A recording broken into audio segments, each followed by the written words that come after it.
அடுத்து நம்ம பார்க்க போகிற தலைப்பு பாரதிதாசன் கவிதையிலே புதியதோர் உலகம் செய்வோம். இவருடைய கவிதைகள் பல்வேறு சமூக சீர்திருத்த சிந்தனைகளை வெளிக்கொணர்கின்றன என்பது நாம் அனைவரும் அறிந்ததே. அவர் கால் பதிக்காத கவிதை தடங்களே கிடையாது. பெண் விடுதலையாகட்டும், நாட்டுப்பற்றாகட்டும், சமூக சீர்திருத்த கருத்துக்களாகட்டும், அரசியல் சார்ந்த செயல்பாடுகள், இயற்கையை பாதுகாத்தல் போன்ற பல்வேறு செயல்பாடுகளையும் தன்னுடைய கவிதையிலேயே எடுத்து காட்டியவர் பாவேந்தர் பாரதிதாசன் ஆவார். அதன் மூலம் அதை படிப்பவர்களுக்கெல்லாம் ஒரு உத்வேகத்தை குடிக்கக்கூடிய அந்த கவிதை வரிகளை நாம் ஒவ்வொருவரும் படித்துணர வேண்டும் என்பதே இந்த பகுதியின் ஒரு நோக்கமாக நாம் எடுத்துக்கொள்ளலாம். அடுத்து நாம் பார்க்க இருக்கும் பகுதி புதியதோர் உலகம் செய்வோம். இந்த புதியதோர் உலகம் செய்வோம் அப்படிங்கிறதுல அவர் என்ன சொல்ல வர்றாரு அப்படின்னா,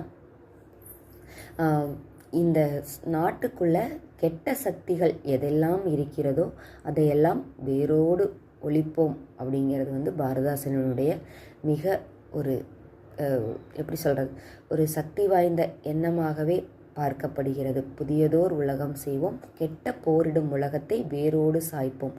நமக்கு எதிராக யாரெல்லாம் செயல்படுகிறார்களோ அவர்களை வேரோடு சாய்த்து விட வேண்டும். அந்த நல்ல உலகத்தை மட்டுமே நாம் பின்பற்ற வேண்டுமே ஒழிய கெட்டதோர் உலகத்தில் நாம் வாழ்தல் அரிதானது என்பதை பதிவு செய்கிறார். மேலும் எல்லா உடைமைகளும் அனைவருக்கும் பொதுவானதாக இருக்க வேண்டும் என்ற கொள்கையிலேயே ஆணித்தனமான எண்ணமுடையவர் பாரதிதாசன் என்பதை அடுத்த கவிதை வரிகள் நமக்கு எடுத்து காட்டுகின்றன. பொது உடைமை கொள்கை திசையெட்டும் சேர்ப்போம். அதாவது எல்லா இடங்களிலும் பொது உடைமை சிந்தனை, எல்லா பொருளும் எல்லோருக்கும் உடையதாக இருக்க வேண்டும் அப்படிங்கிற பொது உடைமை சிந்தனையை கொண்டு வந்ததிலே முக்கியமான பங்கு பாரதிதாசனுக்கு உண்டு. மேலும் புனிதமோடு அதை எங்கள் உயிரென்று காப்போம். பொது உடைமை சிந்தனை இருந்தால் மட்டும் போதாது, அதனை எப்படி காக்க வேண்டும் அப்படின்னா புனிதத்தோடு ஒவ்வொருவரும் தம் உயிரை காப்பது போல அந்த பொது உடைமை சிந்தனையை காக்க வேண்டும், அதனை பின்பற்ற வேண்டும் என்பது பாவேந்தர் பாரதிதாசனினுடைய ஒரு உயரிய எண்ணமாக கருதப்படுகிறது. மேலும் இதயமெல்லாம் அன்பு நதியினில் நினைப்போம். இது அதாவது என்ன சொல்கிறாருன்னா, நம்மளுடைய இதயமெல்லாம், நம்மளுடைய உள்ளத்தில் எல்லாம் அன்பு உணர்வு மட்டுமே வேலோங்க வேண்டும் அப்படிங்கிறத பதிவு பண்ணுறாரு. இது எனதெனும் ஓர் கொடுமையை தவிர்ப்போம் அப்படிங்கிறார். எல்லோருக்கும் அன்பு வேண்டும், எல்லோரிடமும் அன்பு வேண்டும். அதே போல் சுயநலம் இல்லாத உலக வேண்டும் அப்படிங்கிறத பதிவு பண்ணியிருக்கார். அதாவது சுயநலம் இல்லாமல் ஒவ்வொருவரும் பொதுநலத்தோடு செயல்பட வேண்டும் என்பது இவருடைய ஒவ்வொரு கவிதை வரிகளும் நமக்கு எடுத்துக்காட்டக்கூடியதாக இருக்கிறது.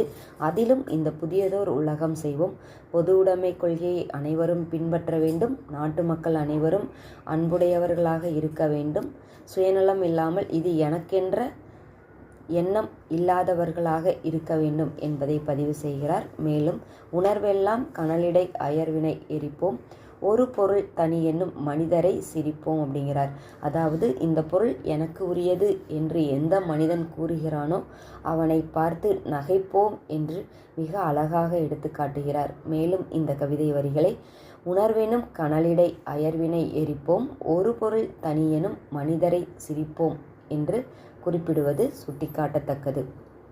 மேலும் இயல்பொருள் பயன் தர மறுத்திடில் பசிப்போம், ஈவதுண்டாம் எனில் அனைவரும் புசிப்போம் அப்படிங்கிறார். அதாவது தமிழருடைய பண்புகளிலே குணநலன்களையே மிகவும் சிறப்புடையதாக பார்க்கப்படுவது பகுத்தறிவோடு பகுத்துணர்தல். அதாவது என்ன சொல்கிறது, மற்ற உயிர்களுக்கு பகுத்துண்டு பல்லுயிர் ஓம்புதல் வேண்டும் அப்படிங்கிறத இந்த கவிதையிலேயே பதிவு செய்திருக்கிறார். அதாவது இருப்பவர்கள் இல்லாதவர்களுக்கு கொடுத்து உதவ வேண்டும். ஒரு உணவை அனைவரும் சேர்ந்து உண்ணும்போது தான் அந்த உணவு நமக்கு செரிமானம் உடையதாகும் என்பதை மிக அழகாக இந்த புதியதோர் உலகம் செய்யும் கவிதையிலேயே பாரதிதாசன் குறிப்பிடுகிறார்.